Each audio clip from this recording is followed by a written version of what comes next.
So maybe you're currently on an Intel Mac and you're considering making the move to Apple Silicon, and you're looking at some of the more recent offerings by Apple. These are some things that if you don't know, you really should know. And I'm going to give you some solutions for some and a recommendation for the others. Or yet, maybe you're on a PC and you're considering making the move to Mac, and maybe you don't really know much about that, but for whatever reason, you're being compelled to go that direction. It's very important that you understand these things if you're buying a newer Mac, being Apple Silicon. Before I get into that, this video is sponsored by Artisan Woodshed. Who is Artisan Woodshed? Well, it's me, because I don't take sponsorships on this channel, but I'll sponsor myself any day of the week. I make custom enclosures, desktop enclosures for Softtooth Console 1. I have many different varieties out there, as you can see in some of the photos here in front of you or the videos. I just finished making a double wide and a triple wide that will be up on the website here probably at some point next week, giving those offerings as well. And I also just came out with this new prototype right here, which I'm kind of excited about. I'm still working on various options for that, but if you're considering doing that, please do so. I'm also part of the affiliate program with Sweetwater, so if you enjoy the content I put out, please use the link down below. If you purchase anything from $5 to $5 billion, I get a small cut of it. I also have the same thing for Thomann over in Europe, so I'd appreciate that support. Now let's get on to the subject of the Macs. So again, I've been in the process of testing the new M4 Max Mac Studio, and it is a compelling computer, and you'll see that coming up in a few days. But the things that I want to touch on, in case you may or may not be aware of, and then offer some solutions, let's kind of get started with that. The first thing I want to talk about is RAM. How much RAM do you need? Apple is notorious, quite frankly, for absolutely ripping you off on RAM and ripping you off on additional hard drive space. They charge an insane, grossly marked up price for upgrading to larger storage or larger RAM. So it's important that you know that. To some degree, you're held captive by some of it. Others, there are solutions. So let's really kind of focus on RAM for right now. So this is going to depend on what you do in your studio. As an example, for me, because of this channel, I do a lot of video editing. And so, a reasonable amount of RAM is very important to me. Now, I also don't do in my studio, I do mostly audio with some virtual instruments. But if you rely heavily on virtual instruments, you're probably going to need to upgrade that RAM. So I'm going to kind of give you what I recommend as the bare minimum, and then really what you should do if you're considering the upgrade. Because with these computers, as it relates to RAM, you really only get one opportunity to do that. There's no upgrading these computers, which is a huge downside to these computers. That obviously the old Intel Macs, you could do that, as well as PC, you can do that. But in the Mac world with new Apple Silicon, you can't. That's simply because of the limitation, because the RAM is all built into the same board that has the hard drive, not the hard drive, but the RAM and the CPU and things like that. So as well as the video, as far as the video processing, the GPU. So all that's tied in. So you want to consider that kind of strongly, and you should have a general idea what that should be. Now, I will tell you, if you're coming from PC, let's say 16 gigabyte of RAM on the PC is not equivalent to 16 gigabyte on Apple Silicon. 16 gigabyte on the Apple Silicon, because of the technology, it's much more efficient than it is on the PC. But then again, it's also incredibly cheap to upgrade that on your Intel Mac or your old Intel-based PC. Sorry, I'm trying to get that out. Sorry, struggling for that. I don't edit a lot of this stuff out if you don't watch me. I just kind of leave it in there because I don't take notes. I don't use a teleprompter. It's all off the top of my head. So bear with me, please. So when we're looking at RAM at the end of the day, I recommend that under no circumstances do you consider less than 16 gigabyte of RAM. I would not even consider that. I would strongly recommend upgrading to 32 gigabyte if you can swing it, because your needs may not be that today, but they will grow into that probably likely at some point. So that is a downside when you're doing it, because you ultimately have to go to Apple for the most part to get machines configured in this. You can go to B&H Photo and purchase some that are pre-configured differently and not have to worry about going through Apple, but that's kind of a limitation when it comes to that. If you do virtual instruments, you're going to know that better than me. So I would take whatever you used to right now, double that, if not triple that, and you should be solid for a very long time. If you're like me, typically when I buy a computer, I use that computer for a very long time, and I absolutely never, ever, ever upgrade my computer until it simply no longer does what I need it to do. I cannot recommend that enough, and I also don't recommend upgrading the operating system until it has been proven to work properly and effectively with the computer that you're using, okay? So also consider that. Those two things are very important advice that you should always consider. The latest and greatest is not always the best when it comes to your studio. Now let's get into the GPU side of things, which is your graphics, okay? If you're in the digital audio workstation area, that simply is not as important, nowhere near as important as it is if you're doing intensive video editing. As an example, oftentimes I'll do multicam stuff that may be 2 or 3 cameras at the same time, all in 4K. So when I'm editing that at the same time, if I want to keep that to where, I don't have to make any settings to lower the performance or lower the, what the quality of the video that while I'm editing, more GPU is going to give me that. But that's not likely to apply to any of you out there who really focus on audio. So I wouldn't worry about that as much unless you do other things that require that. And then you're going to have to make that decision. I'm not really qualified to give you advice on that. Next, I want to talk about hard drive space. This is where you do have some control. Again, Apple typically starts out with an insanely low amount of hard drive space on their computers, and which I think, to be honest with you, I think is absolutely criminal by Apple. As someone who's used it for a long time, I began to be very, very frustrated with Apple as a whole, because they seem to be nickel and diming you and ripping their customers off when it comes to this. However, you do benefit from the operating system if that works with the way your brain works, as it does with mine.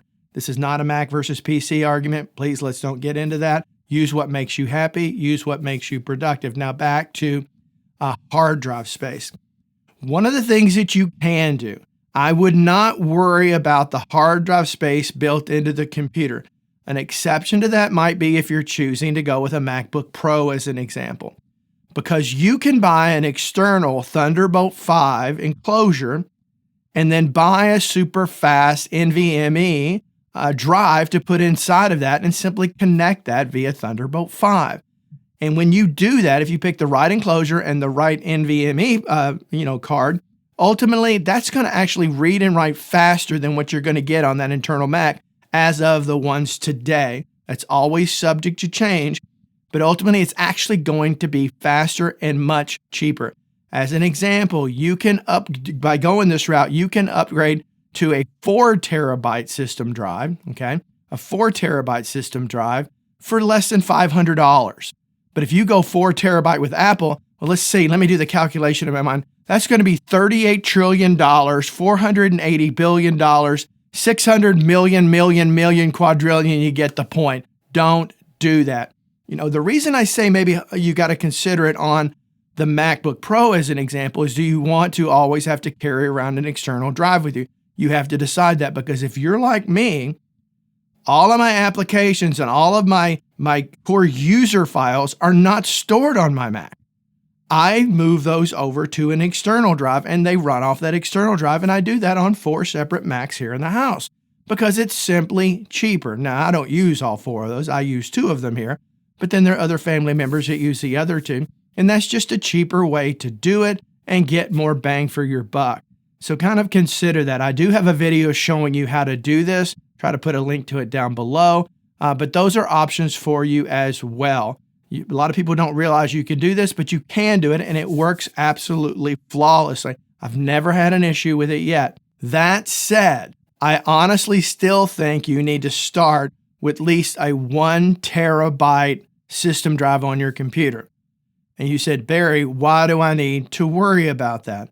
Well, the reason being is that other drive goes down and you have to go back to working off the system drive until you can get another drive to replace it or something like that. You're going to continue to be able to work because you can actually have both of them installed at the same time and have all your applications. Those of you that use virtual instruments, you're very aware that your libraries take up a ton of space, that work flawlessly on an external drive. People have been doing that for a very long time. You simply download all of those to your existing drive, and then every virtual instrument that I'm aware of gives you the ability to relocate those two. You copy them over to an external drive and then tell the virtual instrument where they are. And then once you do that, you can delete them off of your system drive. So kind of keep that in mind. That's another reason if you're a heavily VI user and you're trying to, from the beginning and you're re-downloading everything all over again. And for the record, I never, ever use Time Machine as far as when I buy a new Mac. And I never, ever use Migrate. I just simply don't trust it. You're going to have people who are going to tell you they've never had a problem with it. That doesn't mean statistically everybody is in the same boat as them. There's no apples to apples this. We all use our computers differently, but I don't trust that. So I tend to re-download everything from the vendor that I purchased them from, and which it takes a long time to do it. So I tend to dedicate a day of really in my studio just to get all of that done, to get it moved over for me to be able to get that new computer set up. This way I know that there's no hidden files or other files out there that have been gathered on that computer over time that are simply unnecessary any longer.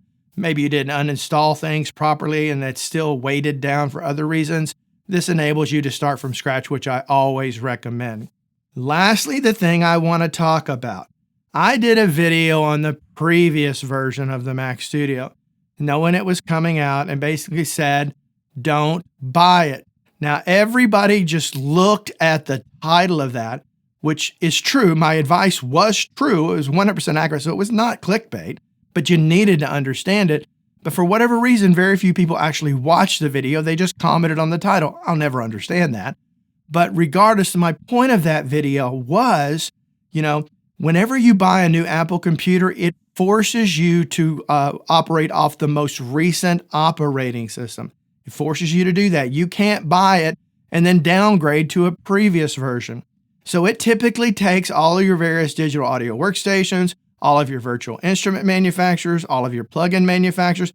When a new system drive comes out, or operating system, I should say, when a new one comes out, it takes a little bit of time for them to develop that to ensure that it works. Sometimes there's zero problems going from one to the next, but sometimes there are problems. And so you've got to understand that, which is why I always recommend that you simply don't upgrade, is that a word? Upgrade your operating system, just because it came out. It's working for you, leave it alone. Just leave it alone. The odds that you're going to benefit from that operating system upgrade and the moment you do when it comes out is about slim to none for the majority of people. Maybe not all, but for the majority of people, and it certainly has been applicable for all the years I've been involved in audio. But again, you may do things with other applications and things that are just as important to you as the audio side of things, and maybe you will benefit. So you're going to have to make those decisions on a case-by-case basis. But understand that you're going to have some challenges. Now, you will see that. You're going to find that out when you watch my Mac Studio, my M4 Mac Studio video. If you choose to do that, you're going to find out that, what did I run into? Well, I ran into some issues, which surprised me because the M4 has been out. So I'm curious to find out why the difference is in the M4 Max under the same operating studio or operating system. Why is that not apples to apples? No pun intended. I don't know, but all I know is I had challenges with it. So stay tuned to find out more about that. So hopefully this gives you some resources and some knowledge to be able to make smart decisions as best you can. Always upgrade to the most RAM you can afford. That has always been a rule of thumb in the digital audio workstation world since time began, okay? You know that you have choices on your existing hard drive, your internal hard drive, although it may not be internal. And some of these you can replace and upgrade the internal hard drive, but that's also going to void your warranty. And I wouldn't do that after buying. I might consider that after it's out of warranty, but I wouldn't consider that, especially considering the fact that simply going via Thunderbolt 5 to an enclosure gives me the ability to keep upgrading that as time goes by. As they come out with faster drives, then boom, I'm going to have a faster drive without having to worry about or being stuck with what's on the internal. GPU, you've got to make the decision for that. Do a lot of heavy video editing, then upgrade it, okay? If you don't, then don't worry about it. But very few people actually need to go all the way up, and very, very few people altogether. So Thank you for watching this video, and until next time, hope every single one of you have a great day. Bye-bye.